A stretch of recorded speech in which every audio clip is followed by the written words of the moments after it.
Hello guys, অনেক দিন পর চলে এলাম একটা নতুন ভিডিওর সাথে। তো এই ভিডিওটা ছিল আমার বার্থডে। তো ঘুম থেকে উঠেই ভাবলাম যে তোমাকে আগের দিনের রাতের ভিডিও, মানে রাত্রি 12টার সেলিব্রেশনের ভিডিওটা দেখিয়ে দিই। তো আমার বোন আর আমার বর, আমার মা, তিনজনে মিলে আমার জন্য সারপ্রাইজ প্ল্যানিংটা করেছিল। আমি খুব খুশি হয়েছিলাম। তো হঠাৎ করেই দেখছি মানে সবাই মিলে ঘরে হাজির হয়েছিল হ্যাপি বার্থডে বলে। তো যাই হোক, আমার তো খুব মজা লেগেছিলো। তো এই যে কেক টেক কাটিং পর্ব শেষ হলো, গিফট টিপ পেলাম, তারপর সব কিছু কমপ্লিট করে সকালবেলা ঘুম থেকে উঠে খেয়ে নিলাম চা। কারণ আমার গলাটার অবস্থা খুব খারাপ ছিল, তোমরা জানো, তার দুদিন আগে থেকে আমার খুব জ্বর। তারপরে এই যে আমাকে খাইয়ে দিচ্ছিলো সকালের জলখাবার। তো যাই হোক, তারপরে আমি বসে বসে ভাবছিলাম সবাই কী প্ল্যানিং করছে, আমি জানি না। তো যাই হোক, তারপরে এই যে ও মানে আমার জন্মদিন উপলক্ষে ঠাকুরকে পুজো দিয়েছিল। তো তারপরে এই যে স্নান ধান হয়ে গেল, স্নান ধান করার পর তারপরে হলো ঘর সাজানোর পালা।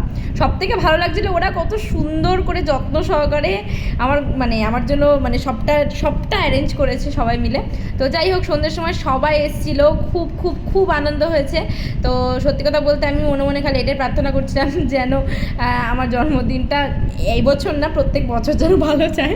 যাই হোক, কার কাছে জন্মদিন কেমন জানি না, আমার কাছে আমার জন্মদিন বড্ড স্পেশাল, কারণ এই দিনে আমি জন্মগ্রহণ করেছি না, তো স্পেশাল তো হবেই। যাই হোক, সবাই এসেছিলো, ওর বন্ধু বান্ধব থেকে শুরু করে আমার মাসি মেশো সবাই এসেছিলো। আমার প্রচণ্ড আনন্দ হচ্ছিলো, বিশেষ করে আরও আঙ্কেল আন্টি সবাইকে বলেছিলাম, ওনারা কিছু কাজের জন্য আসতে পারেনি, যাও তাই হোক, বাট আমার প্রচণ্ড প্রচণ্ড প্রচণ্ড মজা হচ্ছিলো সেদিন। যাই হোক, কারণ সবাই আসলে আমরা সেটাতে আরও বেশি খুশি হয়, কারণ সবাই মিলে একসাথে মজা করার আনন্দটাই আলাদা। তারপর যাই হোক, এখানে বসে বসে আমরা অনেকক্ষণ ধরে চুটিয়ে আড্ডা মেরেছি। তারপর এই যে আমি খুব টায়ার্ড ছিলাম, আমার শরীরটা খুব খারাপ লাগছিলো। যাই হোক, টাটা বাই। আর যাচ্ছ কোথায়? বিরিয়ানিটা খেয়ে যাও নাকি? টাটা।